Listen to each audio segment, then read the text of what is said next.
Bike taxi என்ன சொல்றது, நம்பிக்கை இல்லை. அது ஆட்டோனா சேஃப்டி. அங்கே ஒரு இன்சிடென்ட்டாக வந்தாலும் கஷ்டமாகும். நிச்சயம் முன்னாடி ஆன்லைன் ஆப் தான் இருந்துச்சு. இப்போ வண்டியிலே பணம் வச்சுக்கிட்டாங்க. 1 வருஷத்துக்கு நடக்கலாம். வணக்கம் மக்களே, பாக்ஸ் இந்தியால இருந்து நான் உங்க விஜய் குரு.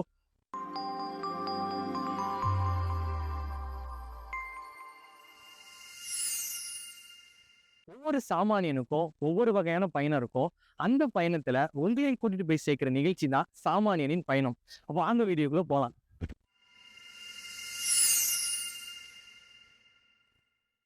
இன்னைக்கு யாரு கூட பயணிக்க போறோம்னா 24/7 போக்குவரத்துக்காக இவங்களோட உதவி கிடைக்கும். அது மட்டும் இல்லாம கூகுள் மேப்பே குழம்பி போற இடத்துல கூட நம்மளை கொண்டு போய் விட்டுருவாரு. வாங்க வீடியோக்குள்ள போய் யாரு என்னன்னு தெரிஞ்சுக்கலாம்.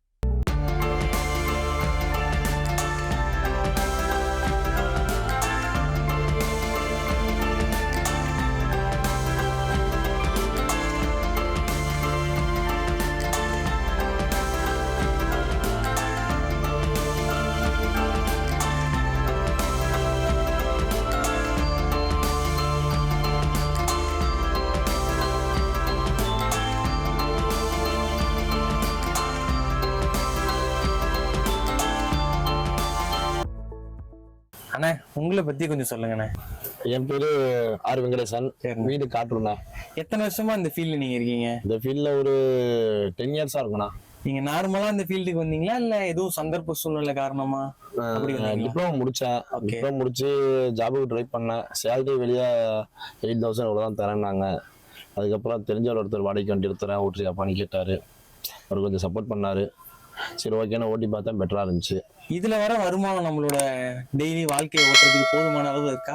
போதுமான அளவுனா கட்டாயம் இருக்கு.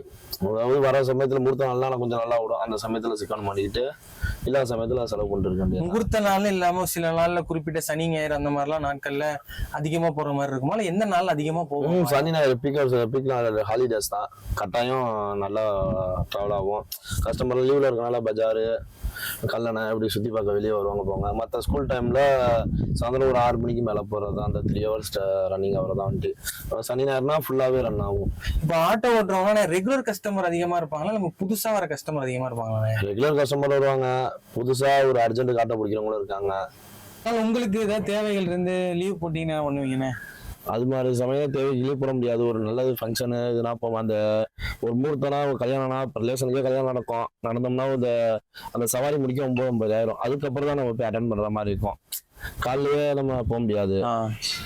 உங்களுக்கு ரொம்ப சந்தோஷம் கொடுக்குற விஷயங்கள்லாம் அது என்னென்ன விஷயமே? ரொம்ப சந்தோஷம் கொடுக்குற நிறைய விஷயங்கள் இருக்கு அந்த ஆட்டோ ஃபீல்ட்னால. இது ஏதாச்சும் ஒரு இன்சிடென்ட் சொல்லுங்க. ஏதாச்சும் ஒரு சம்பவம் உங்களுக்கு ரொம்ப சந்தோஷம் கொடுக்குற மாதிரி இருந்துச்சு? சந்தோஷம் ஒன்று குடும்பம் இருந்துச்சுன்னா, கஸ்டமர் ஒருத்தவங்க நம்ம வண்டியிலே பணம் வச்சுட்டு போயிட்டாங்க. அந்த கஸ்டமர் வீட்டுக்கு நான் தான் போய். எவ்வளோன்னு இருக்கும்? அது ஒரு 1.5 லட்சத்துக்கு இருக்கும். நம்ம பொன்மலைப்பட்டி அவர் வீடு மெயின் ரோட்லயே இருக்காங்க. போய் கொடுத்தேன். அது அவரனா ரொம்ப சந்தோஷப்பட்டு அவர் எனக்கு பைசா கொடுத்தாரு. வேணாம் சார்ன்ட்டு வாங்கல. அவர் அப்படியே கையெடுத்து கும்பிட்டு பெரிய மனுஷன் மாதிரி நம்மளை பண்ணாரு. எனக்கே ஒரு மாதிரி கூஸ் பம்ப்லாம் ஆகுதுண்ணே சொல்றது. சரிண்ணே, இது மட்டும் இல்லாம நம்ம ஆட்டோ ஓட்டுற தொழில் இருக்கிறப்போ நீங்க மறக்க முடியாத அனுபவங்கள்லாம் சில விஷயங்கள் நெகட்டிவா நடந்திருக்கும். அந்த மாதிரி விஷயங்கள் எதுவும் இருக்கானே? அதான் இப்ப சொல்ல அது மாதிரி கஸ்டமர் கையெடுத்து கும்பிட்ட கஸ்டமர் இருக்காங்க. ஒரு சில கஸ்டமர் கூட்டு போவாங்க. நெல்லுப்பா 5 நிமிஷம் வரேன் பாண்டு போவாங்க. திரும்பி மறுபடியும் கால் பண்ணி இல்ல தம்பி ஆட்டோ வேணா தம்பி, நீ பேரு தம்பி, அவனுக்கு நீ ஜிபே பண்ணிடுறப்பா சொல்லுவாங்க. ஒரு 1/2 hour கழிச்சு மறுபடியும் கால் பண்ணோம்னா நான் சர்வர் டவுனா இருக்கு அப்படி இப்படிங்குவாங்க. சொல்லிட்டு அடுத்த நாள் நம்ம காலைல அடிச்சு பார்ப்போம். ஃபோன் அட்டன் பண்ண மாட்டாங்க. நமக்கு அடுத்தடுத்து சவாரி வரப்ப இந்த ரன்னிங்ல அதை மறந்துடுவோம். அடுத்த டைம் பார்த்தீங்கன்னா அடுத்த டைம் நம்மளையும் கூப்பிட மாட்டாங்க. அப்படியாப்பட்ட கஸ்டமர் இருக்காங்க. கையெழுத்துக்கு கூப்பிட்ட கஸ்டமர் இருக்காங்க. ஆனா இந்த ஆட்டோ தொழில வர வருமானம் உங்களுக்கு போதுமானது இருக்கா குடும்பத்தை ஓட்டுறதுக்கு? ஆட்டோ ரொட்டேஷன் தானே வாழ்க்கை. அதாவது இப்ப இந்த ஃபீல்ட்ல இருக்க வரைக்கும் ஒய்ஃபையா பிபிஏ படிக்க வச்சிருக்கேன். சூப்பர். காலேஜ்ல பிள்ளைங்க பிரைவேட்லாம் படிக்க வச்சிருக்கேன். சரிண்ணே. 10வது வரைக்கும் வெளியே ஃபைனான்ஸ் வாங்கிக்குவான். சரி, ஓடிட்டு இருக்கு, நல்லபடியா ஓடிட்டு இருக்குண்ணே. சரிண்ணே. இந்த தொழிலுக்கு வரத்துக்கு முன்னாடி உங்களோட கனவுன்னு என்னவா இருந்துச்சு? இந்த தொழிலுக்கு வர முன்னாடி நல்ல ஒரு இன்ஜினியராக தான் டிப்ளமோ முடிச்சேன். அந்த ஃபீல்ட்ல சேலரி நான் 2018 முடிச்சது. ஓகே. அப்ப பாத்தீங்கன்னா ஏகப்பட்ட டிப்ளமோ இன்ஜினியர் உருவாகிட்டு இருந்தாங்க. சேலரி ரொம்ப கம்மியா இருந்துச்சு. இதோட இந்த ஃபீல்டு வரவும் ஆட்டோ ஃபீல்டு இப்ப போதுமான அளவு இருக்கு. ஆனா இந்த தொழிலுக்கு புதுசா வரும் நிறைய பேர் எதிர்பார்ப்பாங்களா, ஒரு பார்ட் டைமாவோ ஃபுல் டைமாவோ, அவங்களுக்கு உங்களோட அறிவுரையா என்னென்ன இருக்கும்? இந்த தொழில் ஒரு நல்ல ஒரு தொழில். சவாரி நிறைய வர சமயத்துல இன்கம் கொஞ்சம் அதிகமா வரும். 3 நாள் மழை பெய்யுற சமயத்துல அந்த டைம்ல காசு அதிகமா இருக்கு, குடிப்போம் இல்ல வேற ஒரு கெட்ட பழத்துக்கு போவோம்.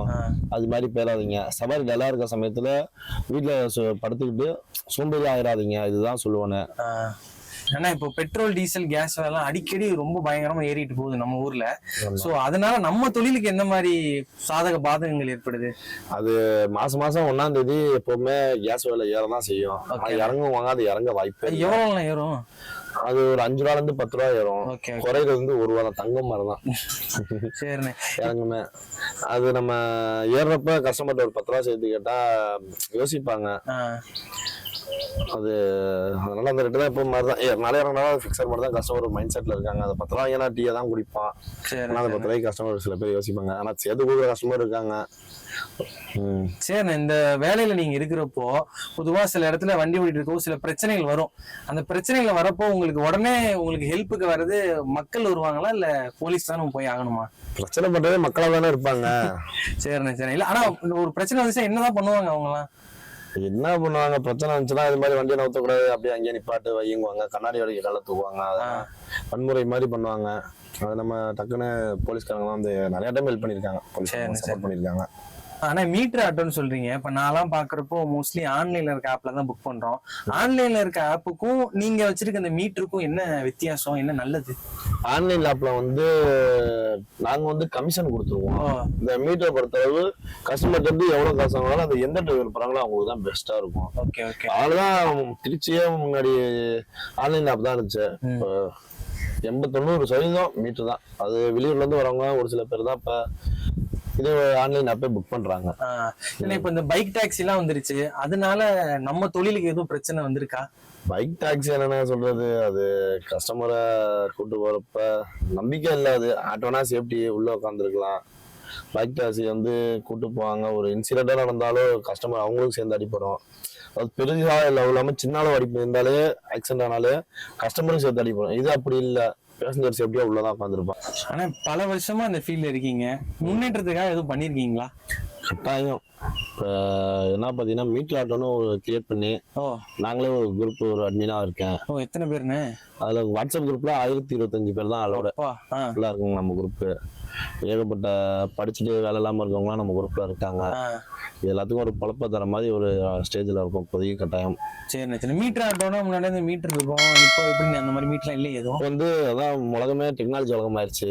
மொபைல்ல நீங்களே கூகுள் மேப்ல போட்டு பிளே ஸ்டோர்ல போயிட்டு டாக்ஸி மீட்டர் ஆப் போட்டாலே வந்துடும். அது நம்ம உள்ள போய் செட்டிங்ஸ்ல செட் பண்ணிட்டாலே அது இதாயிரும். இந்த தொழில இருந்து பொதுமக்களுக்கு ஒரு விஷயத்த நீங்க சொல்லணும்னு விரும்புனீங்கன்னா என்ன மாதிரி விஷயத்த சொல்லுவீங்க? கண்டிப்பா நான் இந்த ஒரு மோட்டர் லைன்ல இருக்கேன். இந்த மோட்டர் லைன்ல இருக்கறதுனால குடிச்சிட்டு யாருமே தயவுசெய்து வண்டி ஓட்டாதீங்க. அந்த குடினால ஏகப்பட்ட விபத்து நடக்குது. அது அவங்கள பாதிக்கிறது இல்லாம அவங்க எய்தாப்புல யாரு மேல இடிச்சாலோ அவங்களையும் சேர்த்து பாதிக்குது. இல்ல பின்னாடி உட்காந்து வரவங்க ஒரு கஸ்டமரா இருக்கலாம், ஒரு லாரி ஓட்டுறவங்க ஒரு இதா இருக்கலாம், லோடா இருக்கலாம், அது எல்லாத்தையும் சேர்த்து பாதிக்குது. அதெல்லாம் குடிச்சிட்டு மட்டும் தயவுசெய்து வண்டியே ஓட்டாதீங்க. இந்த சாமானியனோட பயணத்துல நிறைய விஷயங்கள் தெரிஞ்சுக்கிட்டோம். வேறொரு சாமானியனோட பயணத்துல பயணிக்கும் வரை உங்களிடம் விடைபெறுவது உங்கள் விஜய் குரு. இது போல இன்ட்ரெஸ்டிங்கான வீடியோ பார்க்க பாக்ஸ் மீடியாவை சப்ஸ்கிரைப் பண்ணிக்கோங்க. இந்த வீடியோ பிடிச்சிருந்தா லைக் பண்ணுங்க, கமெண்ட் பண்ணுங்க, ஷேர் பண்ணிக்கோங்க.